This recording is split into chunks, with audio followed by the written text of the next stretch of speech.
Hi sisters, hi! I'm back with another video and I want to talk again about the wounded feminine, and we've talked on a couple of videos now about different aspects of the wounded feminine. In our last video we talked about the soul killers, and we talked about, didn't we, about how we encounter soul killers every single day of our lives and how they squash us down, and how we've got to kind of combat that by birthing something new in us and growing us and raising us and rising us from within. And in this video I want to kind of follow on from that and explain a little bit more about the soul killers. But I want to kind of change tack a little bit and talk about adding value. And I'm just feeling that I just kind of need to clarify some of the things I said in my earlier video. And one of the things I want to just talk about first really is we talked, didn't we, all about how abuse is equal to someone coming into our lives and not allowing us to have the choice, or to make the choice to own our decision, because they're coming in and they are demanding something by force. So what I'm really kind of getting at, I want to kind of bottom out that idea and that thought and take it on a stage, really. And the first thing I want to say about that is that when I'm talking about that, I'm talking about adults, and I know that we all understand that. So it's as we stand today as an adult feminine being, female, it's not the same if we're parenting and if we are a child, obviously, because our choices are restricted by our parents for our better good. In most cases. So what I'm saying here does not apply to our childhood understanding in that sense, and it certainly doesn't apply to parenting. I'm talking about how we stand today as adult women, really. So what I'm saying is, if somebody takes our choice from us and does not allow us to have choice over our bodies, over our ideas, over our emotions, over our ownership of our own stuff, mental, emotional, physical, then we could say that this situation that we've got here is abusive. I want to talk about a little bit more about soul killers in the context that actually this action of not allowing us choice is actually a taking action.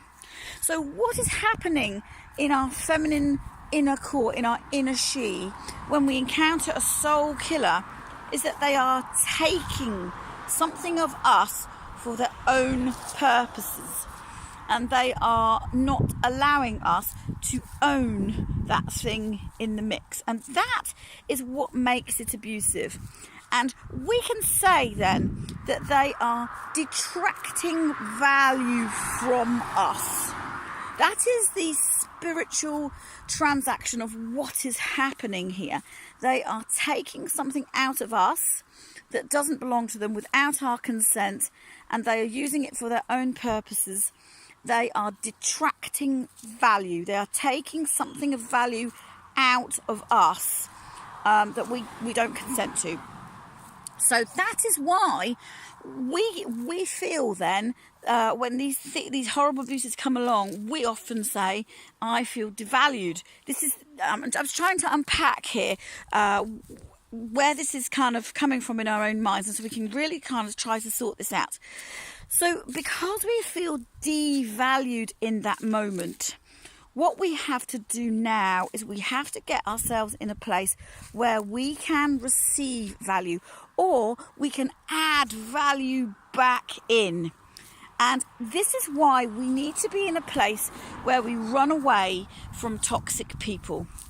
And people that do not add value to us, deliberately, intentionally, are going to be in that place where sooner or later they are going to detract value from us. It's very, very, very unlikely that we will have a neutral person in our life. I guess it could happen, but we're going to find that people either detract value from us or they add value into us. And we want to be in a place, a sisterhood in a place where everybody here is adding value into the next, and we're never taking value away from someone. And we want to be in a personal relationship, an intimate relationship, where we find that value is being added in. And this is really, really, really important. And we also want to be sisters, women of destiny, who add value into other people. I'm sure your heart's with me on this. And one of the ways, or lots of the ways we can do this, is by bringing our beautiful positivity, creativity and light and life and our 3 feminine superpowers into our situation. Remember what they are? Creativity, healing and intuition. Now, if we are rolling in our feminine superpowers, we are always, without fail, going to be adding value. Add. Grow. Birth. Do you see how it goes? And so this is what we're going to do.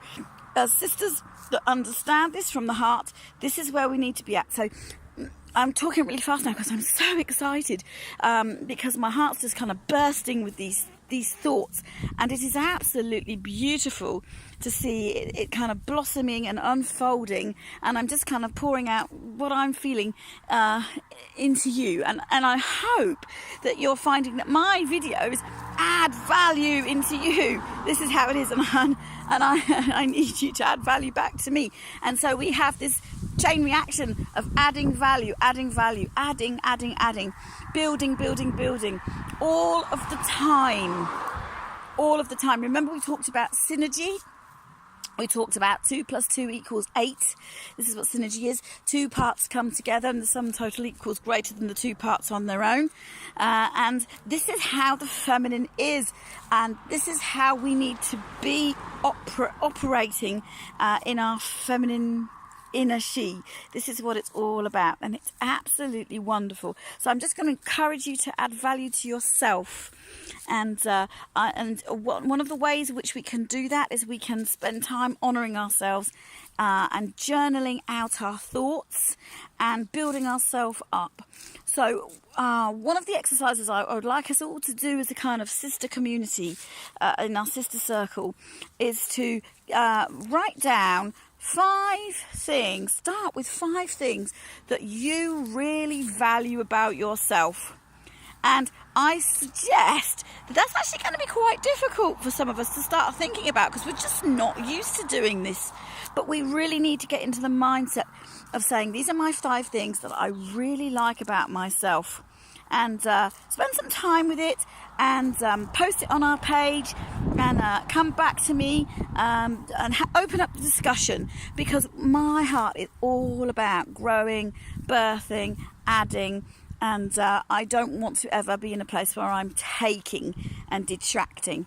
So remember, if we encounter somebody in our life that is detracting from us, they're not adding value to us, they're not behind us 100% in our divine purpose, they're not behind us 100% or for us in their heart with our values, they don't honour our boundaries, they don't understand us, they don't take time to get to know what we're all about, they can't hear our hearts, they're full of themselves, they're negative, they detract. These are the kinds of people that we want to be coming away from. We cannot build with these kinds of people, and we need to be strong enough to leave these people to get on with it, and to just leave them in the dust, because we have got a place and we've got to walk forward in that place. And if people don't want to come with us yet, then they will do in time. But if they don't want to come with us yet, that's okay. But we still have to walk forward no matter.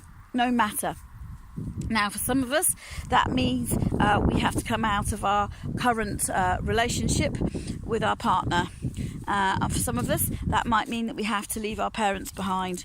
Or for some of us, that might mean that we never speak to a sibling again, maybe, potentially, because these people are not healthy for us. And I want to say that if you find yourself in that position, That is okay. That is okay. I've actually separated from my husband for that very reason. And because he's just not able to hear my heart, not able to be in the same place where I'm at. And that is okay. I want to say that that is okay. And I love you, and I want to bless you, and